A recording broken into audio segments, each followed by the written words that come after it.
Welcome back, Crusaders. Today we're talking about a floodgate that lives in your extra deck. That's Apollousa Bow of the Goddess, played on most end boards of decks that can spam out as many monsters as possible. We're going to cover several tips regarding how this card works, mostly based on how its effect actually functions, and hopefully you'll learn something that you might not have known before. I just want to thank my Patreons, Grie Velorn and lala-la-land. More information on the Patreon can be found in the description below, and let's get started.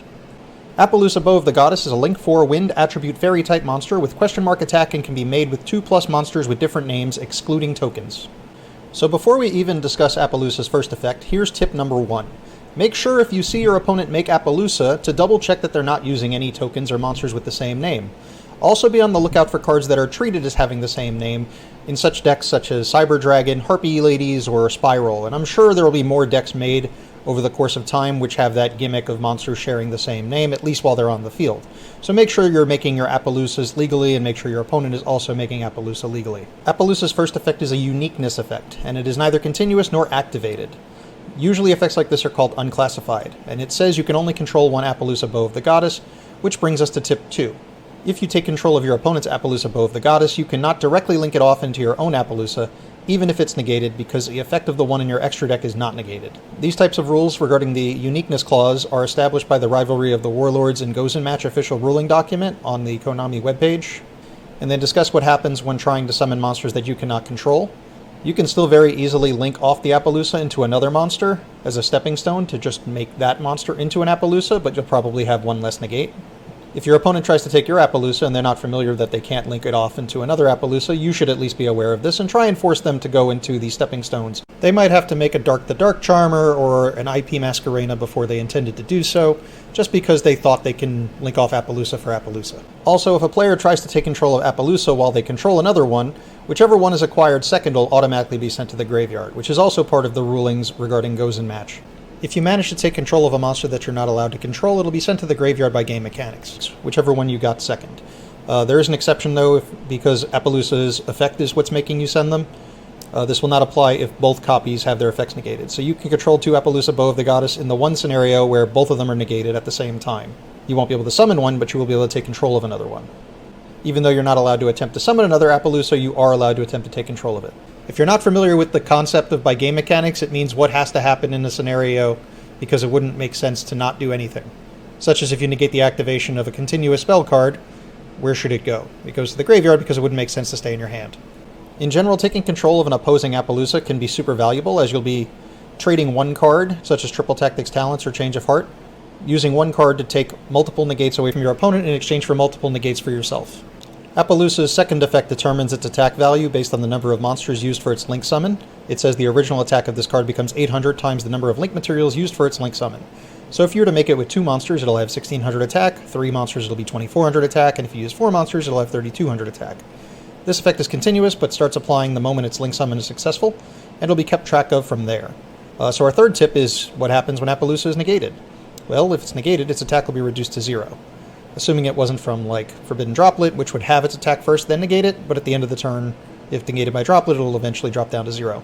In general, if a monster modifies its own attack and defense and it should be negated, its attack modifiers will stop applying. Like, this doesn't happen when Eldritch the Golden Lord summons itself from the hand, because it could summon another zombie, so the zombie that was in the graveyard isn't necessarily the Eldritch. But it does work on all other kinds of cards, like Borreload Savage Dragon, Apollousa Bow of the Goddess, etc. There are a whole bunch of weird interactions regarding Apollousa's attack, regarding different effects that can be used on it that do not negate its effect. Here's just a few of them. First, if it's half by Shrink, at the end of the turn Apollousa's attack will go to 0 because Shrink made its original attack become a value, which then stopped applying, and its original effect that bases its attack on the number of materials used for its link summon would only apply when it is link summoned. If you use Link Haribo in Apollousa, it will return to the link summon value, even if it already had its attack modified by using its own effect before. Although there are some cards that set its attack, but then it returns to its original attack, but with subtractions from when it used its effect before. So that doesn't always happen. Sometimes it comes back without the subtractions, sometimes it comes back with the subtractions. It comes back with the subtractions if its attack was modified by Solitary Sword of Poison. I'll be making a separate video for the series on the rulebook, linked up there above, covering the 7 types of attack and defense modifiers in the future, so be on the lookout for that going forward, as you might need it to know how different cards will affect Apollousa's attack. The final thing on its attack is that this card doesn't get counters, so putting a die on it to keep track of how many negates it has is somewhat misleading. And should Apollousa's attack be modified, keeping track of it this way can become incorrect, The idea for a die probably makes sense for a reminder of how many monsters were used for its summon rather than what her current attack is. Perhaps even using 2 dice, one to keep track of how many monsters it was summoned with versus another die keeping track of how many times her effect was used, might be a little bit better. You could also simply write it down because this would be note-taking for the purpose of maintaining a game state, which is allowed by the rules. Apollousa's primary effect reads as follows. Once per chain, when your opponent activates a monster effect, quick effect, you can make this card lose exactly 800 attack, and if you do, negate the activation. So tip 4 is what you need to know about this effect. First, you can chain block it using SEGOC, simultaneous effects go on chain, to ensure that certain effects go through, even though your opponent might want to use Apollousa on a particular effect. As her effect must be activated directly in response to the monster that's being activated. And given a collection of trigger effects, you can stack the chain in an order that would be most beneficial to you.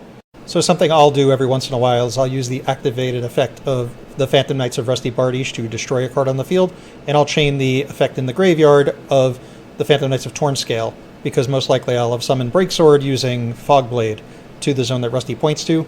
So it'll be Rusty Chainlink 1 and Tornscale's Chainlink 2, so Apollousa can only respond to the Tornscales. As her effect is also once per chain, you can bait her into being used and then respond with a quick effect in order to get another effect to go through as well. You can normal summon Sword Soul of Mo Yi and then chain the activation of Bestial Magnamut so that they've already responded to Mo Yi while you successfully resolve Magnamut. Now you can use that to attack over Apollousa. And very important to know that her attack must decrease by exactly 800 in order to negate something, so if you can reduce her attack, if her effect is activated and her attack reduces below 800, it'll resolve with that effect. Similarly, you can use Ghost Ogre and Snow Rabbit to destroy Apollousa in response to it trying to negate another card, and if it leaves the field, it can't reduce its attack because it doesn't have attack when it's not on the field. So Ghost Ogre and Snow Rabbit is an excellent card against Apollousa when it's being played in almost every deck, and in some formats it'll have good matchups against other cards like Super Heavy Samurai. If you can increase Apollousa's attack, you'll actually be able to increase the number of negates that she gets. I've seen people use one of the big spiders, I think, and increase this attack to like 100,000, and if you do that, it practically has infinite negates. It's just not as good as other extra deck floodgates like Naturia Beast, because you can still only use it like once per chain. And tip 5 is that Apollousa is at her best in main phase 2. One of the easiest ways to deal with Apollousa is to just attack over it and then play in main phase 2, perhaps baiting a negate to make her small enough in order to normal summon and simply attack over her.